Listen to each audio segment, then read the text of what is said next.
नमस्कार, आप देख रहे हैं न्यूज इंडिया और आपके साथ मैं हूं भानु दीक्षित। आईएसएसएफ शूटिंग विश्व कप 2019 की 10 मीटर एयर राइफल स्पर्धा में गोल्ड मेडल जीतने वाली राजस्थान की युवा शूटर अपूर्वी चंदेला को मुख्यमंत्री अशोक गहलोत ने बधाई दी है। इस दौरान मुख्यमंत्री ने कहा कि अपूर्वी की स्वर्णिम उपलब्धि से देश प्रदेश का नाम रोशन हुआ है। उनकी इस कामयाबी से युवा खेल प्रतिभाओं को अंतर्राष्ट्रीय स्तर पर अपना सर्वश्रेष्ठ प्रदर्शन करने की प्रेरणा मिलेगी।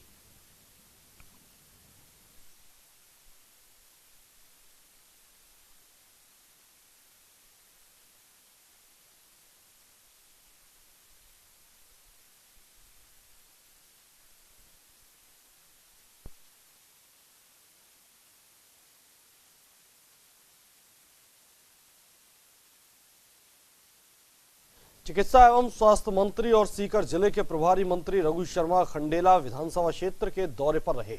इस दौरान प्रभारी मंत्री ने अग्रवाल धर्मशाला में आयोजित कांग्रेस बूथ कार्यकर्ता प्रशिक्षण शिविर में हिस्सा लिया और कांग्रेसी कार्यकर्ताओं को लोकसभा चुनाव में जीत का मंत्र दिया। प्रशिक्षण शिविर के दौरान सीकर जिला कांग्रेस कमेटी के अध्यक्ष पीएस जाट और खंडेला विधानसभा क्षेत्र से कांग्रेस के प्रत्याशी रहे सुभाष मील, डॉक्टर रामदेव सिंह खैरवा सहित बूथ लेवल कार्यकर्ता मौजूद रहे। प्रशिक्षण शिविर के दौरान प्रदेश कांग्रेस कमेटी के प्रशिक्षण दल ने ऑडियो विजुअल से कांग्रेस की रीति नीति और इतिहास के बारे में कार्यकर्ताओं को जानकारी दी। इस दौरान पदाधिकारियों ने भी कार्यकर्ताओं को संबोधित किया।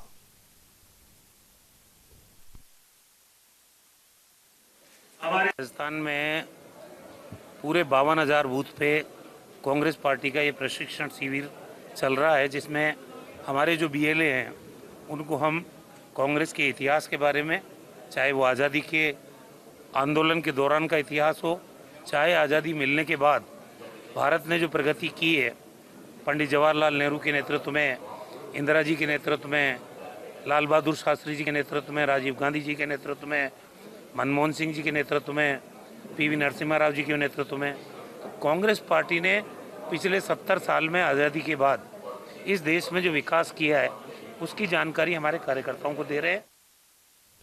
राजस्थान उच्च न्यायालय के पूर्व जस्टिस महेश चंद्र शर्मा ने दौसा के मेहंदीपुर बालाजी के दर्शन कर पूजा अर्चना की। जस्टिस शर्मा ने महंत किशोरपुरी महाराज से शिष्टाचार भेंट कर आध्यात्मिक विषय पर चर्चा की। इस दौरान जस्टिस महेश चंद्र शर्मा और महंत किशोरपुरी महाराज के बीच आध्यात्मिक चर्चा हुई।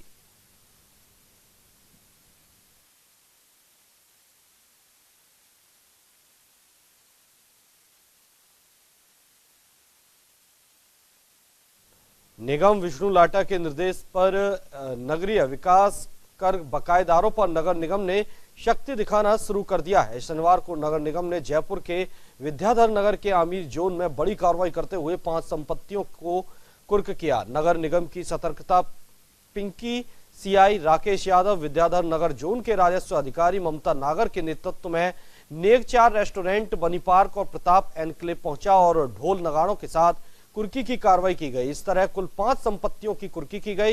इस दौरान निगम आयुक्त विजयपाल सिंह ने बताया कि 3 लाख से अधिक बकाया राशि के सभी प्रकरणों में कुर्की पत्रावली तैयार की जा रही है। साथ ही आगामी दिवस में भी राजस्व की कमी को दूर करने के लिए सख्त कार्रवाई करते हुए डिफॉल्टरों की संपत्तियां कुर्क की जाएंगी।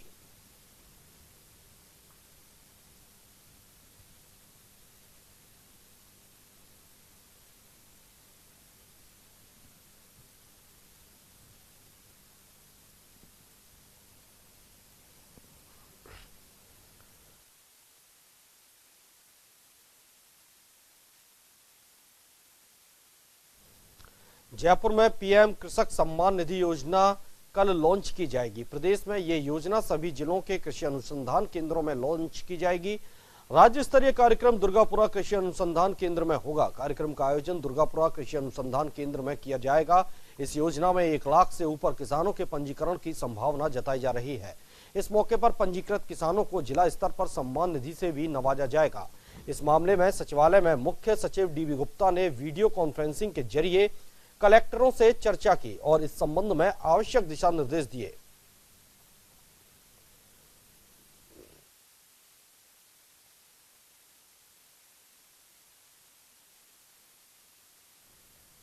भरतपुर में भरतपुर चेंबर ऑफ कॉमर्स एवं इंडस्ट्रीज द्वारा चेंबर ऑफ कॉमर्स के अध्यक्ष पद और चेंबर विधान के अनुसार 5 सहवर्ण सदस्य निर्विरोध निर्वाचित किए गए। इन 26 सदस्यों के द्वारा विधान के अनुसार Rupesh Bansal Messrs Manish oil product को निर्विरोध अध्यक्ष निर्वाचित घोषित किया गया। वहीं चैम्बर निर्वाचन अधिकारी नरेंद्र प्रसाद शर्मा उनके सहयोगियों ने सभी का आभार प्रकट किया। तो वहीं नवनिर्वाचित अध्यक्ष और सभी निर्वाचित प्रतिनिधियों को नरेंद्र प्रसाद शर्मा ने पद की शपथ दिलाई।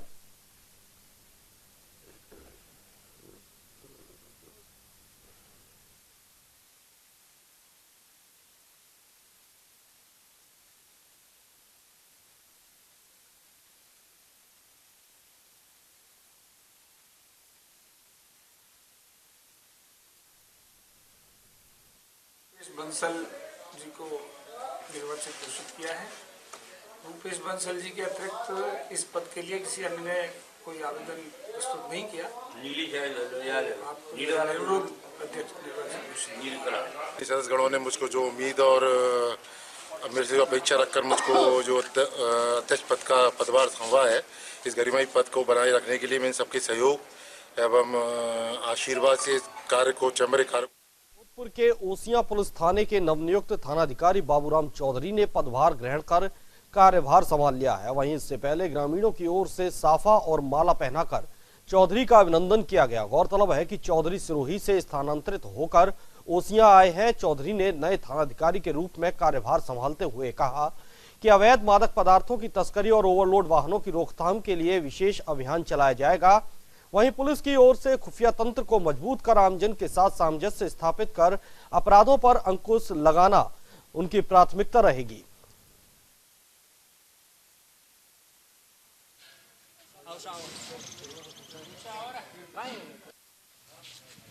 कि आपराधिक तत्वों पर प्रभावी कार्रवाई करते हुए अपराध पर अंकुश लगाना, और जैसा कि पुलिस प्राथमिकता में भी है, पुलिस को जन मित्र बनाना। लोगों के मध्य जो पुलिस का एक ज़्यादा से ज़्यादा लोग जुड़े हमसे और जो भी समस्या है वो खुले होके और बिना किसी भी संकोच के साथ हम तक आए, इसके लिए हमारा प्रयास रहेगा।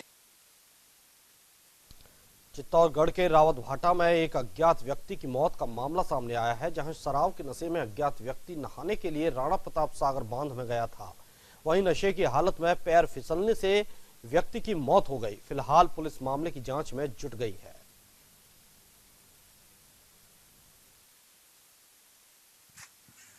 यहाँ डाउन स्ट्रीम में एक लाश की सूचना मिली, उससे पुलिस को सूचित किया गया और गोताखोरों द्वारा उसको निकाला गया। अभी लाश की शिनाख्त नहीं हो पाई है, उसको शिनाख्त की जा रही है कि कौन है, ये नाम वगैरह। तो लाश मिल गई है?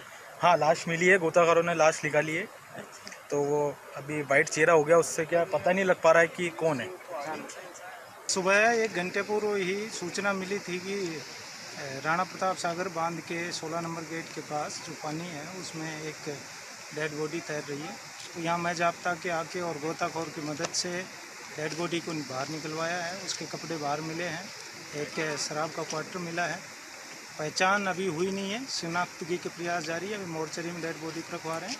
प्रथम दृष्टया मछली वगैरह पकड़ने के लिए पानी में उतरा और उससे डूबने से अच्छा, तो सुसाइड का तो कोई ऐसा दर्शा नहीं रही है? प्रथम दृष्टया तो पैर फिसलने वगैरह से या गहरे पानी में अचानक जाने से डूबने का। तो कपड़े वगैरह से कोई एविडेंस नहीं मिला इसके? नहीं, कपड़े में कोई चीज़, इसके फ़ोन नंबर और पर्स में कोई चीज़ थी नहीं जिससे शिनाख्ती हो सके।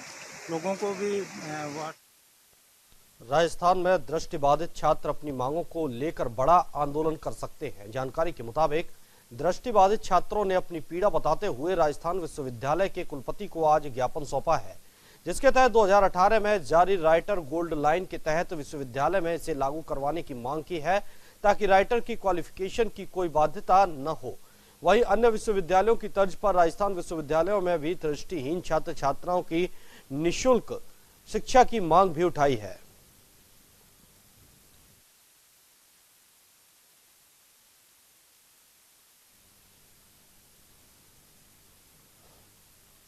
राज्यसभा की इंश्योरेंस कमेटी 27 फरवरी से 2 मार्च तक राजस्थान का दौरा करेगी। कमेटी 27 और 28 फरवरी को जैसलमेर और 1-2 मार्च को जोधपुर जाएगी। कमेटी अपने दौरों के दौरान खनन विभाग, पीएचडी, वन सहित 8 मामलों पर राज्य सरकार के अधिकारियों के साथ बैठक करेगी। मुख्य सचिव डीवी गुप्ता ने बताया कि केंद्र सरकार से जुड़े हुए मामले कमेटी के सामने रखे जाएंगे। इस बारे में संबंधित विभाग के आला अधिकारियों को दिशा निर्देश जारी किए जा चुके हैं।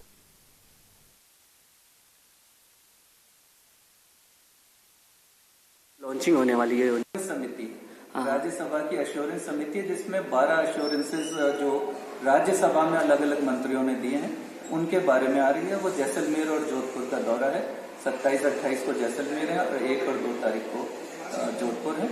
उसके बारे में मीटिंग की संबंधित अधिकारियों से, और ज्यादातर जवाब केंद्र सरकार से संबंधित है, लेकिन जहां भी राज्य सरकार का इनपुट है वो दिया जाएगा। संबंधित अधिकारी वहाँ पर मौजूद रहे। खान और अन्य जुड़े मामले हैं, खान है, वन है, अन्य पीएचडी है और भी कई 7-8 विभाग।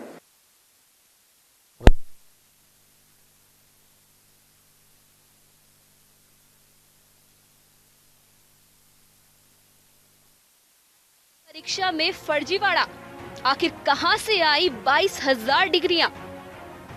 राज्य में साल 2010 में ही कोर्स हो गया था बंद। परीक्षा के लिए 1,352 अभ्यर्थी ही परीक्षा के लिए बने पात्र, लेकिन परीक्षा में 1,310 पदों के लिए 24,268 अभ्यर्थी है दावेदार। एनटीटी भर्ती 2019 परीक्षा में बड़े फर्जीवाड़े की आशंका। परीक्षा में बैठने वाले छात्रों पर उठ रहे हैं सवाल। राजस्थान के एनटीटी परीक्षा में शामिल हो रहे 24,000 से अधिक अभ्यर्थियों में से 22,000 अभ्यर्थियों की डिग्री पर बड़ा सवालिया निशान खड़ा हो गया है। आखिर ये डिग्रियां कहां से आई है, जबकि राज्य में ये कोर्स सरकार 2010 में ही बंद कर चुकी है और फिर भी इस भर्ती परीक्षा के लिए 24,268 आवेदन आए हैं। चौंकाने वाली बात तो ये है कि कोर्स बंद होने के बाद भी राजस्थान से डिग्रीधारी केवल 1,352 अभ्यर्थी ही बेरोजगार शेष हैं। ऐसे में 22,000 से अधिक अभ्यर्थी की डिग्री संदेह के घेरे में है। ऐसे में परीक्षा में ये 22,000 से ज्यादा फर्जी डिग्रियों के साथ अभ्यर्थियों के बैठने की आशंका है। मामला उजागर होने के बाद कर्मचारी चयन बोर्ड ने भी चुप्पी साधते हुए फिलहाल फर्जी डिग्रियों की जांच परीक्षा के बाद होने की बात कही है, लेकिन बोर्ड की ये चुप्पी भी सवाल उठाती है कि जब फर्जीवाड़े की आशंका हुई है तो समय रहते मामले में प्रसंज्ञान क्यों नहीं लिया गया। भर्ती के लिए किस वर्ष में कितने आवेदन आए? साल 2012 में 500 पदों के लिए 4,516 छात्रों ने आवेदन किया। वहीं 2013 में 148 पदों के लिए 5,240 छात्रों ने आवेदन किया। वहीं 2018 में 1,310 पदों के लिए 24,268 छात्रों ने आवेदन किया है। दरअसल 2006 से पहले एनटीटी डिग्री धारक तृतीय श्रेणी शिक्षक भर्ती के योग्य होते थे।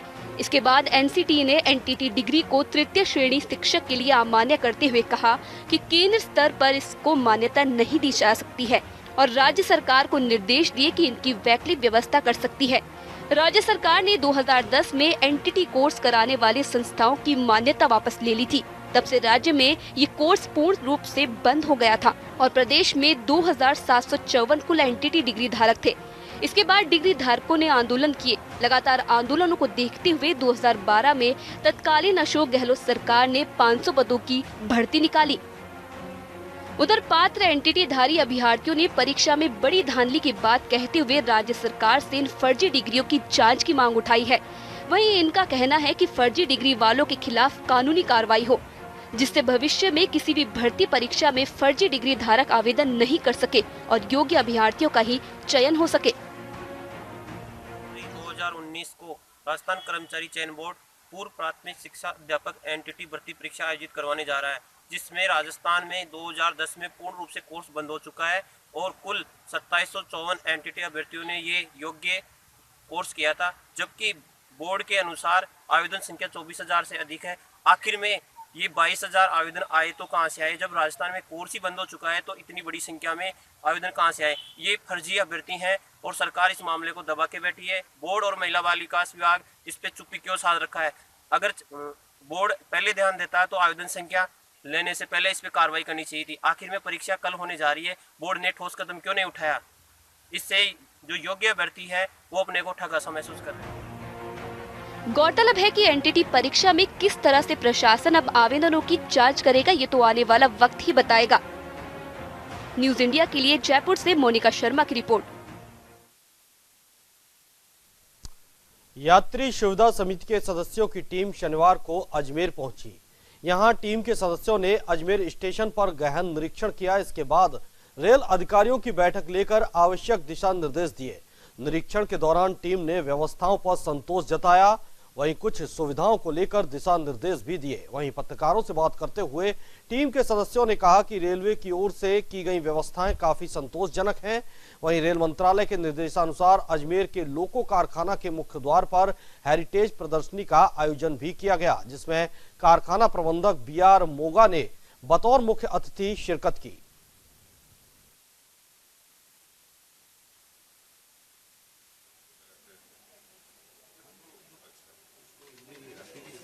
बहुत इम्प्रूवमेंट हुआ है। मेरे रिटायरमेंट के बाद में 15 साल हो गए मुझे रिटायर हुए, लेकिन आज ये पता लग रहा है कि वर्कशॉप बिल्कुल चेंज हो गया है और ये बहुत ही इन्होंने जो डेवलप करा है, मैं इनका शुक्रगुजार हूँ और यही कहता हूँ कि आगे भी ये तरक्की करें और ऐसे वर्कशॉप। पहले किस तरह के काम करते और में किस तरह की तरक्की अब पहुँची है, कुछ जानकारी? वो ऐसा है कि पहले जो था काम लिमिटेड होता था, अभी काफ़ी बढ़ गया है।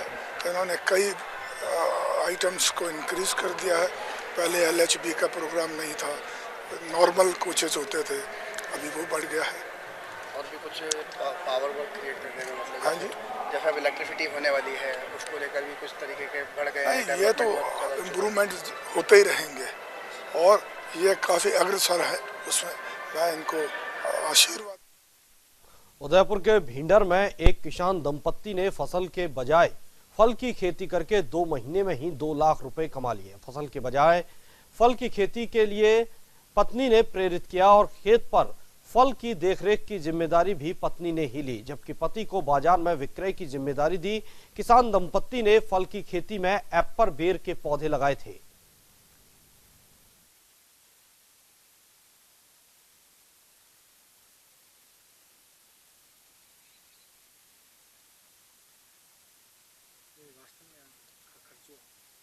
साल जैसे कि 40 क्विंटल दोवा अंदाज ये मानोगे 20 क्विंटल माल वो निकलेगा। और अंडे अलावा और क्या लगे?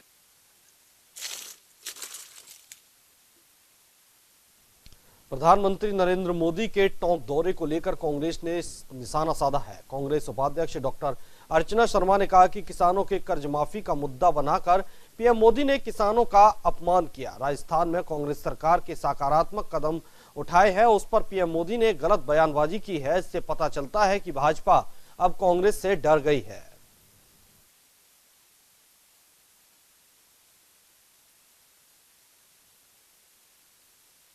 प्रधानमंत्री ने जिस प्रकार की अनर्गल बयानबाजी आज टोंक में की है, वो इस बात का गवाह है कि उन्हें एहसास हो चुका है कि उनका धरातल खो गया है और वो जिस तरह से अपने कार्यकाल के अंतिम दौर में भी कांग्रेस को कोसने का काम करते, उससे उनके विचलन में प्रदर्शित हुआ है।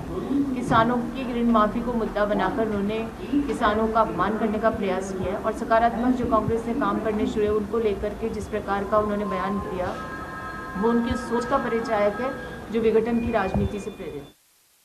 अवैध हथियार तस्करों के खिलाफ नागौर पुलिस की बड़ी कार्रवाई सामने आई है। इस मामले में पुलिस ने हथियार बनाने के 2 तस्करों को गिरफ्तार किया है, जिनसे पूछताछ में जिले में कई जगह पर हथियार बनाकर बेचने की बात सामने आई है।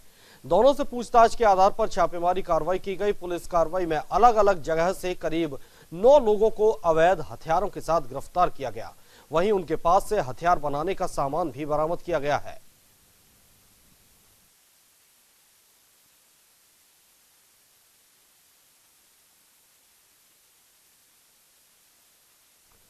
भरतपुर में भारतीय जनता पार्टी भरतपुर की ओर से बीड़ा महल भरतपुर पर जिले के संगठन पदाधिकारियों की एक बैठक हुई, जहां बैठक डॉक्टर जितेंद्र सिंह फौजदार जिलाध्यक्ष भरतपुर की अध्यक्षता में आयोजित की गई।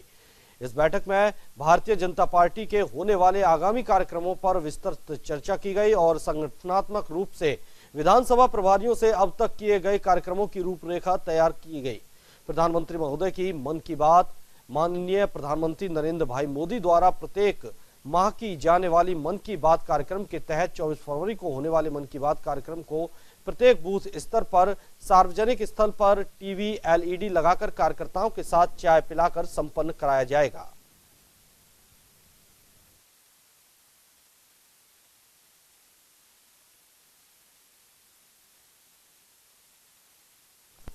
रूपेलय पर्दे के सबसे बड़े धारावाहिक बाल का वधू में गहना का किरदार निभाने वाली शीतल खांडेला ने गुलाबी नगरी में शिरकत की, जहां न्यूज इंडिया से उन्होंने खास बातचीत की। इसमें उन्होंने अपने टीवी करियर से लेकर महिलाओं से जुड़े कई मुद्दों पर बात की। देखिए शीतल खांडेल से न्यूज इंडिया की खास बातचीत। बालिका वधू देश का एक बहुचर्चित सीरियल है और सबसे लोकप्रिय भी है। इस वक्त हमारे साथ उसी का एक बहुत अहम किरदार गहना मौजूद है, जिन्हें कि हम शीतल खांडेल के नाम से भी जानते हैं, और हम इन्हीं से जानने चाहेंगे कि कैसे इनके एक्सपीरियंस रहे हैं। जब शीतल जी, बालिका वधू जैसे ये सीरियल स्टार्ट हुआ था, मतलब एक धूम मच गई थी देश में और लोगों ने बहुत पसंद किया। इसका कैरेक्टर था आनंदी, गहना, जिसको कि आपने बहुत अच्छे से प्ले किया है। जब ये आपके पास आया कैरेक्टर, तो तब से अब तक आपको मतलब कैसा आपका एक्सपीरियंस रहा है इस सीरियल को करते हुए? जैसा कि जनता जो बालिका वधू शुरू से देख रही है, उनको पता था कि मैंने गहना का किरदार रिप्लेस किया था। मुझसे पहले नेहा मारदा जी ये शो कर रही थी, तो मैं बतौर ऑडियंस शो देखा करती थी। मेरे लिए खुद अपने आप में वो एक बहुत बेहतरीन शो था। कभी सोचा नहीं था कि मुंबई जाके उस शो में कभी काम करूँगी मैं। तो जब मुझे वो मिला, तो एक होता ना कि इंसान ने जो ख्वाब नहीं देखा वो उसको दिखा दिया गया, ऐसी बात हो गई थी। और उसको करना तो वो अपने आप में बड़ा अचीवमेंट था। 3 साल कब करते करते बीत गए मुझे खुद पता नहीं चला, और आज भी लोगों की ज़ुबान पे नाम है शो का भी और सारे किरदारों का, जिसमें से मैं भी एक हूँ, तो बहुत बड़ी बात है। जैसा कि इस सीरियल का कॉन्सेप्ट था दबी लची नारी, और बहुत ज़्यादा मेहनत वहाँ पर महिलाओं को करना पड़ती थी। और आनंदी जो है इसकी सीरियल की जो किरदार है, या गहना जो है, लोगों मतलब महिलाओं के लिए एक आइडियल बनकर उभरी थी। अगर आपसे प्रैक्टिकल लाइफ के बारे में, अभी की ज़िंदगी के बारे में पूछा जाए उसके कंपैरेटिवली, तो अभी आप क्या कहना चाहेंगी कि मतलब किस तरीके से महिला स्वतंत्रता पर आपके क्या विचार हैं? स्वतंत्रता एक ही बात से आती है। हमारी जो जितनी भी महिलाएं, चाहे किसी भी कैटेगरी में काम करती हो या नहीं करती हो, या घर में हो, औरतों को क्या है ना, गलत बात के लिए ना बोलना नहीं आता। उनको हमेशा से सिखाया गया है, बेटा एडजस्ट करो, हाँ बोलो, जैसा सामने वाला बोलता है हाँ ठीक है, हाँ ठीक है। जिस दिन औरतें ना बोलना सीख जाए ना, उस दिन शायद बहुत कुछ बदल जाएगा। स्पेशली इन हमारी इंडस्ट्री के अंदर भी बहुत सी ऐसी चीज़ें जो औरतों की हाँ ने बिगाड़ के रखी हुई है। अगर वो ना बोलना सीख जाए ना, तो इनके बाद आने वाली जनरेशन के लिए बहुत सी चीज़ें आसान हो जाएगी। मेरे ख्याल से ना बोलो, कुछ गलत बात हो उसके लिए ना बोलो। मैं बोलती हूँ, मैं बहुत स्ट्रेट फॉरवर्ड हूँ। गलत बात के लिए मैं क्लियरली ना बोलती हूँ कि मुझे ये बात नहीं पसंद तो नहीं पसंद। जैसा कि आपने कहा कि ना बोलना बहुत ज़रूरी होता है। जब स्त्री ने बोला ना, यानी कि मी टू कैंपेन के ज़रिए जब लोगों के सामने आई, अपनी बात रखी, तो उस ना को बहुत क्रिटिसाइज़ किया गया, उन पर सवाल उठाए गए। आपका क्या कहना है इस तरह का, जब महिला आगे बढ़ के बोल रही है, उसके बाद उसको क्रिटिसाइज़ किया जा रहा है, आप क्या कहती हैं? मेरी फैमिली में भी महिलाएं हैं, पुरानी जनरेशन, जैसे मेरी मम्मी है, इनसे पहले कभी कोई रहे होंगे, उनकी लाइफ में भी कभी ना कभी ऐसा कुछ हुआ होगा। Me too it's not about industry, me too it's about स्त्री का शोषण, चाहे यौन पीड़न हो या मानसिक रूप से उसको उत्पीड़न दिया गया हो, और वो उससे थक गई है, परेशान हो गई, और आज किसी से वो उस बारे में जिक्र करना चाहती है। That is called me too. मेरे साथ हुआ था ऐसा, इसका यही मतलब है ना, हाँ मेरे साथ भी हुआ था, सुनो तो सही मुझे। मेरा ये मानना है कि कोई बात अगर कह रहा है तो एक बार उसे सुनना चाहिए। ये एक अलग बात है कि इंडस्ट्री में मी टू का लड़कियों ने गलत भी इस्तेमाल किया है, क्योंकि बहुत से किस्से सच नहीं हैं। अब उसकी गहराई तक जाने का काम तो मीडिया का है। हम अब शीतल को छोटे पर्दे पर या बड़े पर्दे पर कब देख पाएंगे, और क्या क्या आपके आने वाले असाइनमेंट्स हैं? इस वक्त मैं 2 प्रोजेक्ट पे काम कर रही हूँ। एक है TV show, proper TV show, जो हम सहारा के लिए कर रहे हैं, और शूटिंग हमारी अजमेर के पास पुष्कर में, ब्रह्मा जी की नगरी में ही शूट होने वाला है, और बहुत जल्दी आपको अप्रैल या मई तक ही टेलीकास्ट दिखेगा सहारा चैनल के लिए। दूसरा E24 के लिए है, बच्चों के लिए बहुत बड़ी अपॉर्चुनिटी है, एक्टिंग कम डांसिंग शो आने वाला है, कौन बनेगा स्टार, E24, और मैं उसको होस्ट करने जा रही हूँ।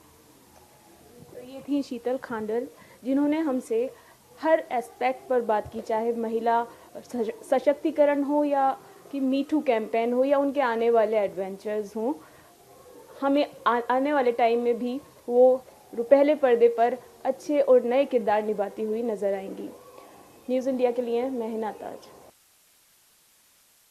इस बुलेटिन में फिलहाल इतना ही। देखते रहिए न्यूज़ इंडिया।